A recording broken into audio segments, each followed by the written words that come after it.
جو لوگ اپنا مال رات اور دن اور پوشیدہ اور ظاہر اللہ کی راہ میں خرچ کرتے رہتے ہیں، ان کا صلہ ان کے پروردگار کے پاس ہے، اور ان کو قیامت کے دن نہ کسی طرح کا خوف ہوگا اور نہ غم۔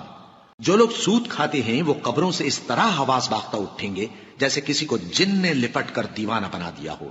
یہ اس لیے کہ وہ کہتے ہیں کہ سودا بیچنا بھی تو نفع کے لحاظ سے ویسا ہی ہے جیسے سود لینا، حالانکہ سودے کو اللہ نے حلال کیا ہے اور سود کو حرام۔ تو جس شخص کے پاس اللہ کی نصیحت پہنچی اور وہ سود لینے سے باز آ گیا تو جو پہلے ہو چکا وہ اس کا، اور قیامت میں اس کا معاملہ اللہ کے سپرد۔ اور جو پھر لینے لگا تو ایسے لوگ دوزخی ہیں کہ ہمیشہ دوزخ میں جلتے رہیں گے۔ اللہ سود کو نابود یعنی بے برکت کرتا اور خیرات کی برکت کو بڑھاتا ہے، اور اللہ کسی ناشکر گناہگار کو دوست نہیں رکھتا۔